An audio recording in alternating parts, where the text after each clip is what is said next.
Before skyscrapers or cities, true giants ruled every corner of Earth. Imagine animals so massive their bones sparked legends.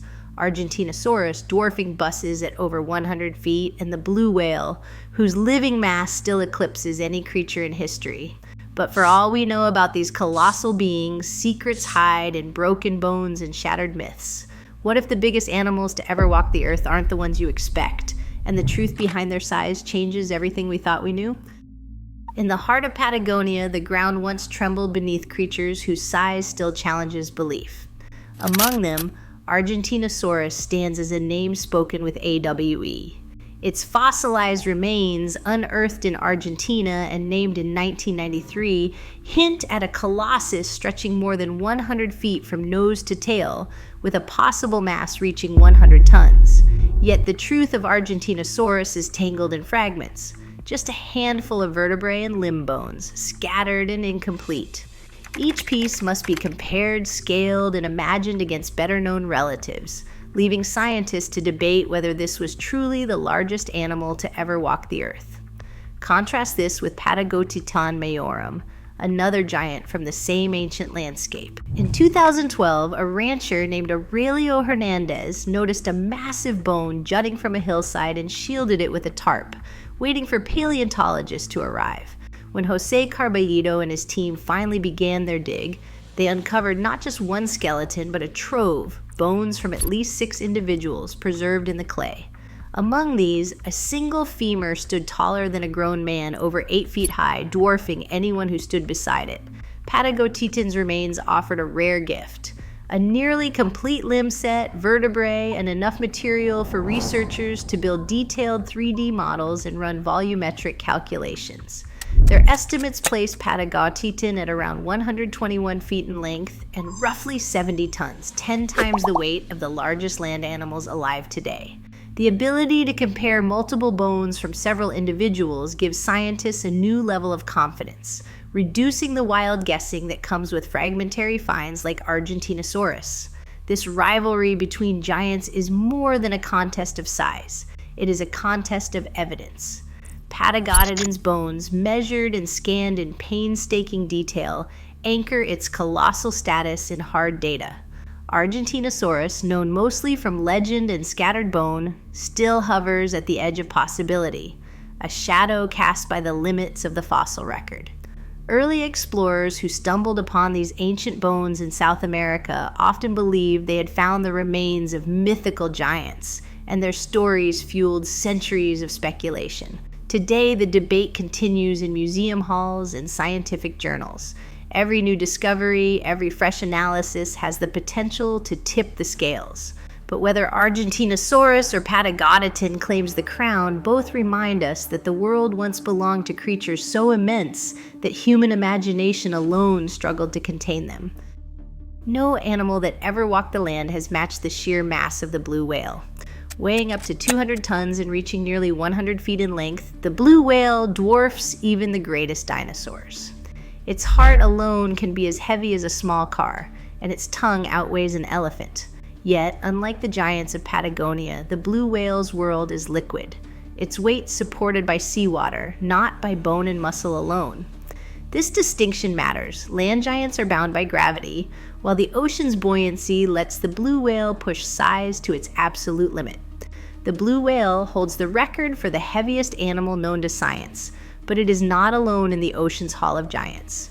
The prehistoric seas teemed with creatures that inspired legends and confounded early naturalists. Shawnosaurus, an ichthyosaur from the Triassic, stretched over 65 feet, rivaling the length of a city bus. Its sleek body and long jaws made it a master of the ancient seas, gliding through waters that once covered Nevada. Mosasaurus, a marine lizard armed with a crocodile's jaws, patrolled the Cretaceous oceans. Its fossilized skulls, some over 6 feet long, have been linked to the sea serpent stories that filled the logbooks of 18th century sailors. When the first Mosasaurus bones surfaced in the limestone quarries near Maastricht, the world tried to fit them into the shapes of dragons and monsters. Only later did scientists recognize them as evidence of a vanished lineage, predators that could reach lengths of more than 50 feet. Leadsichthys, discovered in the clay pits of 19th century England, forced a new reckoning with the scale of prehistoric life. This Jurassic fish, named after fossil hunter Alfred Leeds, may have measured up to 55 feet from nose to tail. Its gill arches, big enough to frame a man, sparked fierce debate among Victorian paleontologists. Was it truly the largest fish ever to swim the oceans, or had the bones been exaggerated for effect? Museum halls echoed with rivalry, but the evidence, a jaw fragment the size of a door, vertebrae like dinner plates, was impossible to ignore. For centuries, the ocean's true giants blurred the line between myth and reality. The blue whale stands as the undisputed heavyweight champion, but the fossil record reminds us that the sea has always harbored beasts that defy easy imagination. As the story returns to land, the question lingers: what limits the size of life, and how did Earth's greatest predators rise to meet the challenge? In 1912, deep in the Egyptian desert, Ernst Stromer uncovered the bones of a dinosaur unlike any other. Spinosaurus aegypticus, with its towering sail and crocodile-like jaws, would become the most mysterious predator of the Cretaceous. But Stromer's discovery was doomed to tragedy. In April 1944, Allied bombs destroyed the Munich Museum holding the only known Spinosaurus fossils. Stromer's notes and sketches became the last trace of a giant lost to war. For decades, scientists could only speculate. Was Spinosaurus even real? What had it looked like? How had it lived? The mystery only deepened as new bones surfaced from Morocco nearly 70 years later. In 2014, paleontologist Nizar Ibrahim pieced together a partial skeleton revealing a creature over 50 feet long with a deep paddle-shaped tail and dense, heavy bones. Ibrahim's team argued that Spinosaurus was not just a land predator, but a dinosaur built for water, a hunter that swam after fish, tail undulating like a giant newt. CT scans and 3D models showed a body more buoyant than any other large dinosaur, with adaptations that seemed to defy the rules of its kind. Yet the aquatic Spinosaurus remains hotly contested. Critics like Donald Henderson used digital simulations to argue that Spinosaurus was too buoyant to dive deep, its legs too short for fast running, its tail too stiff for true swimming. In these models, Spinosaurus emerges not as a river monster, but a shoreline ambush hunter, wading, stalking, and striking at the water's edge. The debate has played out in journals, conference halls, and even on social media, with each new fossil or computer model fueling the rivalry. No other dinosaur has sparked such fierce disagreement over its way of life. While Spinosaurus ruled North Africa's ancient rivers, other predators stalked the land. Giganotosaurus, rival to the North American T-Rex, stretched over 43 feet and weighed as much as 8 tons. Its blade-like teeth and long, narrow skull marked it as a hunter built for speed and power. In the swamps of what is now North America, Deinosuchus, a crocodile the size of a box truck, waited in ambush, its jaws strong enough to crush the bones of dinosaurs that strayed too close. These were not monsters of myth, but apex predators whose fossils still bear the scars of ancient battles. Each new find, each fragment of bone, is a clue in the ongoing quest to understand a world where giants hunted giants, and where the truth, like the fossils themselves, is never quite complete. On the ancient steppes of Eurasia, Paraceratherium towered above all other land mammals. At 5 meters tall at the shoulder, higher than any living elephant or rhino, this hornless giant browsed treetops with a neck built for reaching. Its skull alone measured over 4 feet, and estimates put its weight at 20 tons. From Mongolia to Pakistan, its fossils mark the presence of a creature that shaped Oligocene landscapes for millions of years, feeding on leaves far out of reach for anything else. In 1806, near the Lena River in Siberia, Michael Adams, a botanist with the St. Petersburg Academy of Sciences, heard stories from Yakut hunters about a strange carcass surfacing from the permafrost. Adams set out for Baikovo, where he uncovered the Adams mammoth. Bones, tusks, skin, and even preserved flesh, all frozen in time. Transported by sledge and river barge, the mammoth arrived in St. Petersburg in 1807, offering scientists their first chance to study a nearly complete Ice Age giant. The Adams mammoth became a sensation, igniting European fascination with prehistoric life and laying groundwork for paleontology. South America's megatherium, the giant ground sloth, stretched 6 meters from snout to tail and weighed up to 4 tons. Early explorers mistook its fossils for the remains of mythical giants, but careful study revealed a slow-moving herbivore armed with massive claws that disappeared only a few thousand years ago. Determining the true size of these extinct mammals relies on more than awe, it demands method. Scientists turn to the bones, especially the femur and humerus, measuring their circumference to estimate body mass. This approach, refined by Campione and Evans, is rooted in the principle that larger animals require thicker limbs to support their weight.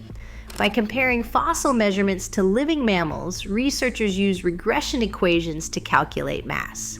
When more of the skeleton survives, digital volumetric models reconstruct the body, filling gaps and estimating volume and density. Paraceritherium's best estimates come from partial limb bones and dental records, checked against these scaling methods. Each new fossil and measurement sharpens our picture of these vanished giants. The numbers shift with every discovery, but the science, comparative, careful, always evolving, transforms ancient wonder into knowledge. In the lush, steaming forests of the Carboniferous, the ground crawled and the air buzzed with giants that seem impossible today. Arthropleura, an armored millipede longer than a grown man, stretched out across the leaf litter, reaching lengths of over 8 feet and weighing more than 50 kilograms. Its hard, jointed plates rattled as it moved, a living conveyor belt of muscle and chitin feeding on rotting wood and fallen leaves. Nearby, Pulmonoscorpius stalked the mossy undergrowth. This scorpion, nearly a meter long, raised pincers the size of a child's hand and carried a stinger built for piercing ancient amphibian skin. Above, the air belonged to Meganeura, a dragonfly with a wingspan of nearly 75 centimeters, wider than a dinner plate. Its flight was silent, but its shadow could startle any small creature below. None of these giants could exist in our world today. Their secret was in the air itself. During the Carboniferous period, oxygen made up about 35% of the atmosphere, far higher than the 21% we breathe now. This chemical difference changed the rules of life. Arthropods, with their simple tracheal breathing systems, are limited by how fast oxygen can diffuse through their bodies. When the air was supercharged with oxygen, their bodies could grow larger, their muscles stronger, and their wings broader. Modern experiments confirm this ancient chemistry.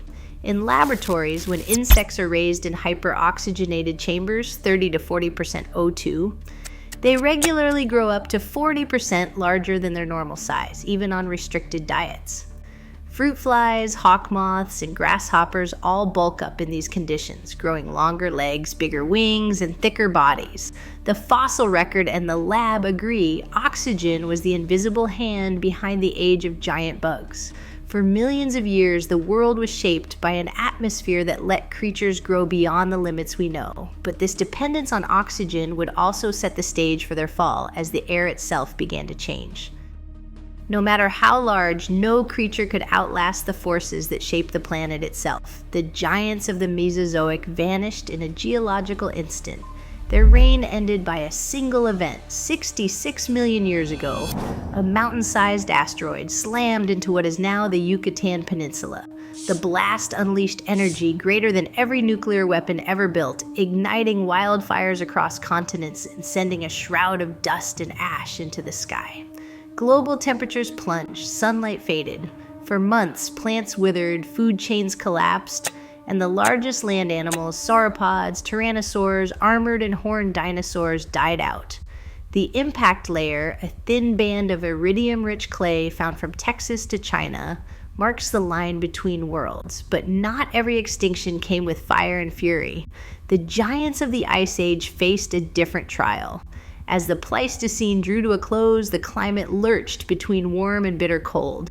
The Younger Dryas, a sudden return to glacial conditions nearly 13,000 years ago, turned grasslands to tundra and forests to open steppe. Mammoths, mastodons, and giant ground sloths struggled to find enough food as their habitats shifted. Meanwhile, a new predator emerged, humans armed with stone-tipped spears and coordinated hunts. Isotope studies from fossil bones reveal shrinking genetic diversity and changing diets in the final centuries before extinction. Mammoth kill sites and butchered bones appear in archaeological layers across Eurasia and the Americas. It was not one blow, but a slow, grinding attrition, climate and humans together closing the age of mammalian giants. Long before either asteroid or hunter, the Carboniferous forests harbored giants of another kind. Arthropleura and Meganeura thrived when oxygen filled over a third of the air, but as new plants evolved, oxygen levels began to fall. Vertebrate predators, early amphibians and reptiles, spread across the land, outcompeting the slow-moving arthropods. Laboratory studies confirm the link. When oxygen drops, insects raised in controlled chambers shrink in size. By the end of the Permian, the air could no longer support giants with simple breathing tubes. The reign of the great arthropods ended not with violence, but with the invisible change of chemistry. Each extinction followed its own script: impact, climate, or atmosphere. In every case, size offered no protection. The world changed, and the giants, no matter how mighty, could not change fast enough. Argentinosaurus, known from bones found in Argentina and estimated at up to 100 feet long, stands among the largest land animals ever identified. Throughout this documentary, we have seen that the blue whale, at up to 200 tons, remains the heaviest animal known, while Patagotitan's femur, taller than many people, highlights the immense scale of ancient giants. Yet exact sizes for many prehistoric animals remain debated due to incomplete fossils and differing scientific methods. Despite this, the evidence is clear. Earth's past was shaped by creatures whose size challenges modern imagination. The causes of their extinction, asteroid impacts, volcanic winters, and oxygen shifts, are documented in geological records. Still, questions about the full range of their sizes and behaviors persist. Today, no land animal rivals these extinct giants. Their remains remind us that even the most dominant species are vulnerable to sudden change. The bones and records they left behind are a factual testament to an era when size alone could not guarantee survival. Thank you for watching Stories the World Forgot. If you enjoyed uncovering the secrets of our forgotten world, don't forget to like, subscribe, and turn on the bell, because we're just getting started. More lost civilizations, hidden creatures, and untold legends are coming soon. Stay curious, because some stories were never meant to stay buried.